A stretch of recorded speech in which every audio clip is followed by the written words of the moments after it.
आज बहुत सारे लोगों के मन में यह भी सवाल है कि जब देश के कई लोगों को वैक्सीन लगवाने के बाद भी संक्रमण हो रहा है तो फिर इस वैक्सीन का फायदा क्या है। और जैसा कि हमने आपको शुरू में आज बताया कि आज हमारे देश में बहुत तरह की अफवाहें फैलाई जा रही हैं, बहुत तरह का दुष्प्रचार हो रहा है, गलत जानकारियां आपको दी जा रही हैं, जिनमें से दो बहुत अहम है। एक तो ये कि वैक्सीन का साइड इफेक्ट कोई ना कोई होता है जिससे आपके शरीर पर बुरा असर पड़ता है, और दूसरी गलतफहमी ये पैदा की जा रही है कि वैक्सीन लगवाने के बाद भी लोगों को कोरोना संक्रमण हो रहा है।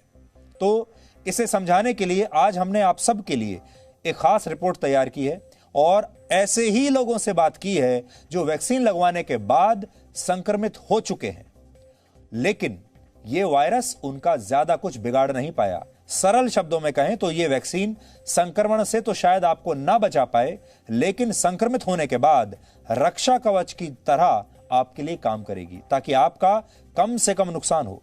आज इन सारे लोगों की बातें आपको वैक्सीन लगवाने के लिए प्रेरित करेंगी, इसलिए इस रिपोर्ट को आप सबको बहुत ध्यान से देखना चाहिए और आप चाहें तो अपने दोस्तों के साथ फिर इसे शेयर भी कर सकते हैं। वो तमाम लोग जो आपको वैक्सीन लगाने के लिए मना कर रहे हैं, उन्हें यह रिपोर्ट दिखाइए।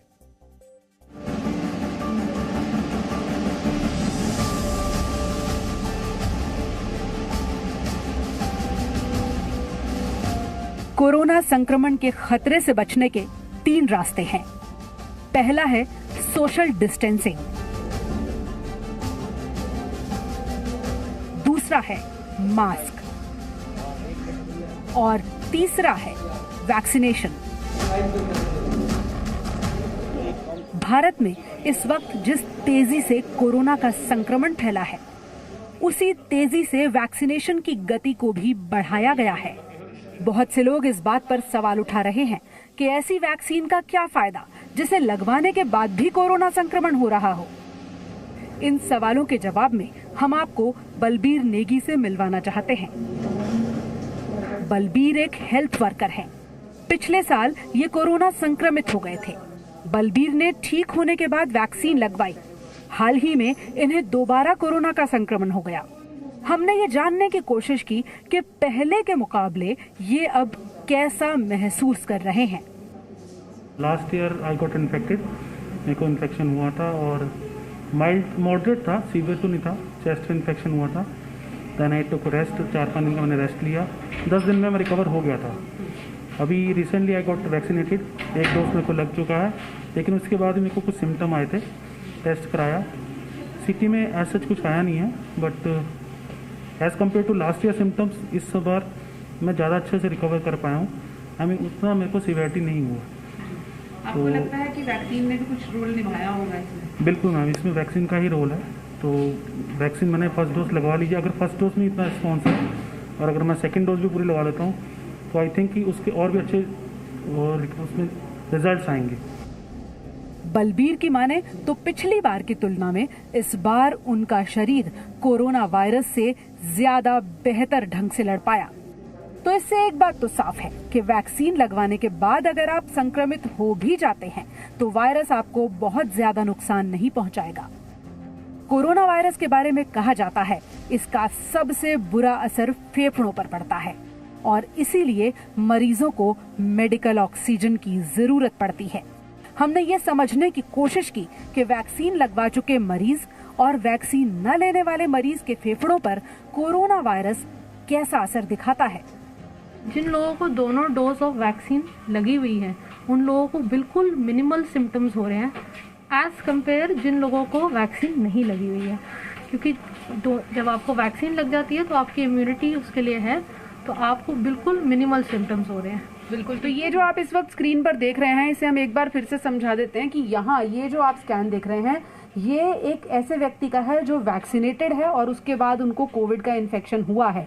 वैक्सीन के बाद भी कोरोना हो सकता है, लेकिन ये स्क्रीन्स आपको ये फर्क दिखा रही हैं कि अगर वैक्सीन के बाद कोरोना होता है तो लक्षण कितने हल्के में छूट जाते हैं। वहीं दूसरी तरफ एक दूसरा स्कैन है जिसमें ये व्यक्ति वैक्सीनेटेड नहीं है और इनके जो फेफड़े हैं उनकी इन्वॉल्वमेंट ज्यादा है। जब लंग्स में व्हाइट पैचेस ज्यादा आने लगते हैं तभी आपको गंभीर स्थिति में गिना जाता है, तभी आपकी ऑक्सीजन की रिक्वायरमेंट बढ़ती है। इन 2 तस्वीरों से ही आपको समझ में आ जाना चाहिए कि वैक्सीन लगवाना क्यों जरूरी है। 2 ऐसे इंसान जिनमें से एक ने वैक्सीन लगवाई है और दूसरे ने वैक्सीन नहीं लगवाई है। दोनों के फेफड़ों पर सफेद पैच बताते हैं कि कैसे वैक्सीन आपकी जान बचा सकती है। कोरोना वायरस के नए स्ट्रेन से संक्रमित कुछ लोगों का RT-PCR टेस्ट नेगेटिव आ रहा है, हालांकि उनमें इनके लक्षण नजर आते हैं। ऐसे में CT स्कैन के जरिए ही मरीज की असली हालत पता चल रही है। हमारा ये था प्रेडिक्शन कि ज़्यादातर कहा भी जाता है कि आपके जो रेस्पिरेटरी वायरस है वो विंटर्स में, सर्दियों में काफ़ी हद तक बढ़ जाते हैं और निमोनिया वगैरह देखा जाता है। सर्दियों में था निमोनाइटिस, बट ये एक्सपेक्टेड नहीं था कि इस तरह से समर में इस तरह के हमें इतने ज़्यादा निमोनाइटिस केसेस देखने को मिलेंगे। पिछली बार से बात करें तो केसेस डबल से भी ज़्यादा हो गए हैं CT स्कैन की, और केसेस बढ़ने के साथ साथ CT स्कैन के केसेस, उसमें जो सीवियरिटी है वो भी दिन ब दिन काफ़ी ज़्यादा बढ़ती जा रही है, क्योंकि उसकी सीवियरिटी के बाद डिसाइड किया जाता है कि पेशेंट का फर्दर ट्रीटमेंट प्लान क्या रहेगा। तो नंबर्स इसमें काफ़ी बढ़ गए हैं और गंभीरता भी काफ़ी बढ़ी है। वैक्सीन कोरोना वायरस की रोकथाम में कामयाब है। शायद यही वजह है कि केंद्र सरकार ने वैक्सीन के लिए उम्र की सीमा 18 वर्ष कर दी है, यानी 18 वर्ष से ऊपर के सभी लोग अब कोरोना वायरस की वैक्सीन लगवा सकते हैं। रजिस्ट्रेशन की प्रक्रिया 28 अप्रैल से शुरू होने वाली है और 1 मई से ये वैक्सीन लोगों को लगने लगेगी। चलिए अब हम आपको बताते हैं कि वैक्सीनेशन से पहले रजिस्ट्रेशन कैसे करना है। अब आपको कोविन पोर्टल पर जाकर किस तरह से रजिस्टर करना होगा उसकी पूरी प्रक्रिया को समझाते हैं कि कैसे होगा वो रजिस्ट्रेशन। सबसे पहले आपको कहां आना होगा, आपको अपने फोन से अगर रजिस्टर कराना है तो उसकी पहले पूरी प्रक्रिया बताता हूं कि cowin.gov.in, मैं आपको एक बार फिर बताऊंगा कि cowin.gov.in वेब पोर्टल पर आना होगा। उस पर आपको ऑप्शन नजर आएंगे कि आप रजिस्टर करा सकते हैं इसी वेबसाइट पे, या फिर आरोग्य सेतु ऐप जो आपके फोन में होगी पहले से ही, उसके जरिए भी आप करवा सकते हैं। कैसे होगा इस वेब पोर्टल पर, उस पूरी प्रक्रिया को समझते हैं। मैंने क्लिक किया रजिस्टर इन योरसेल्फ, तो सबसे पहले मांगे जा रहा है एक OTP, यानी कि 1 टाइम पासवर्ड। OTP हमने लिया है, अब हमारे पास ऊपर OTP आ चुका है। ये 1 टाइम पासवर्ड होगा, आपको उस समय यूज करना होगा। तो मैं इस OTP को डाल देता हूं 238, यहां पर मैंने इसको कर दिया है। अब मैं वेरीफाई करने की कोशिश कर रहा हूं। वेरीफाई किया है, ऑप्शंस आ रहे हैं, आप वो देखिए। फोटो ID प्रूफ, आपका कोई एक फोटो ID प्रूफ, उसमें क्या क्या ऑप्शन है आपके पास।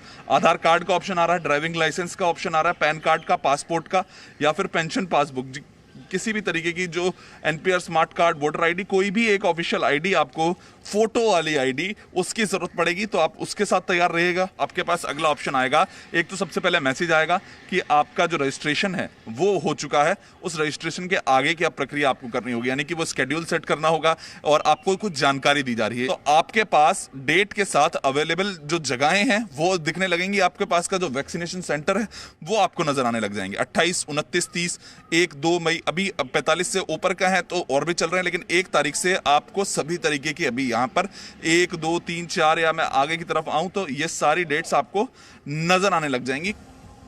इस बार कोविन वेब पोर्टल पर रजिस्ट्रेशन कराते वक्त वैक्सीनेशन के लिए समय लेना जरूरी होगा, क्योंकि शुरुआत में वैक्सीनेशन सेंटर पर रजिस्ट्रेशन नहीं होगा, यानी वॉक इन रजिस्ट्रेशन नहीं होंगे। इसके अलावा इस बार आपको कोविन पोर्टल पर एंटी कोरोना वायरस वैक्सीन के प्रकार और उनकी कीमतें भी दिखेंगी, ताकि आप अपनी सुविधा के अनुसार उन्हें चुन सकें। जहां तक प्राइवेट सेंटर्स की बात है, तो प्राइवेट सेंटर्स में लोग देख सकेंगे कि कौन कौन सी वैक्सीन लग रही है वहां पे, और साथ साथ वो लोग अपने वैक्सीन की प्राइस भी बताएंगे कि हमारे यहाँ ये वैक्सीन लग रही है, इसकी कीमत इतनी है, इस वैक्सीन की कीमत इतनी है। और कोविन प्लेटफॉर्म पर ये सारी सूचनाएं उपलब्ध रहेंगी कि आपके आसपास कौन कौन से अस्पतालों में कौन कौन सी वैक्सीन लग रही है, प्राइवेट अस्पतालों में, और उनमें क्या क्या दाम है उनके। तो ये सारी सूचनाएं हम लोग प्लेटफॉर्म पर देंगे। कोरोना के खिलाफ इस बार की लड़ाई में भारत पिछड़ रहा है। महामारी के खिलाफ जारी इस लड़ाई में वैक्सीन ही सबसे बड़ा हथियार है, और अगर 18 वर्ष से ऊपर के सभी लोग अपनी बारी आने पर वैक्सीन लगवाएं, तो यकीनन कोरोना वायरस से देश मुक्त हो सकेगा। दिल्ली से वरुण भसीन और शिवांक मिश्रा के साथ पूजा मक्कर, जी मीडिया। तो बहुत सारे लोग आपके मन में ये गलतफहमी डालते होंगे कि वैक्सीन लगवानी चाहिए या नहीं लगवानी चाहिए, और अगर आपने लगवा ली तो उसके क्या साइड इफेक्ट होंगे, या फिर आप बचेंगे कोरोना वायरस से या नहीं बचेंगे। अब ये आंकड़ा देखिए, ये आंकड़ा आज हम आपके लिए निकाल कर लाए हैं। वैक्सीन लेने के बाद कितने लोगों को संक्रमण हुआ है, ये आपकी स्क्रीन पर आंकड़ा इस समय है। तो देखिए, कोवैक्सीन 1.1 करोड़ लोगों ने लिया है। पहला डोज 93 लाख लोगों ने लिया, 93,56,000 लोगों ने, और उसमें से सिर्फ 4,208 लोगों को संक्रमण हुआ वैक्सीन लेने के बाद, जो कि 0.04% है, बहुत कम माना जाएगा। कोवैक्सीन का दूसरा डोज 17,37,000 लोगों ने लिया और उनमें से सिर्फ 17 लाख में से 695 लोगों को संक्रमण हुआ, यह भी 0.04% है। अब कोविशील्ड देखिए, ये 20 अप्रैल तक का आंकड़ा है। कोविशील्ड का जो पहला डोज है वो लिया 10 करोड़ लोगों ने, और उन 10 करोड़ लोगों में से सिर्फ 17,145 लोग संक्रमित हुए हैं। ये जो अगर प्रतिशत देखें तो 0.02% है। दूसरा डोज लिया कोविशील्ड का 1,57,00,000 लोगों ने, और उसमें से भी सिर्फ 5,014 लोगों को संक्रमण हुआ, और यह परसेंटेज में अगर आप निकालें तो होगा 0.03%। तो आप सोच सकते हैं कि कितने कम लोगों को वैक्सीन लेने के बाद संक्रमण हुआ है। इसको आप ये कह सकते हैं कि इतना कम जो संख्या है लोगों की, ये इसे आप नजरअंदाज कर सकते हैं, मार्जिनल है बहुत।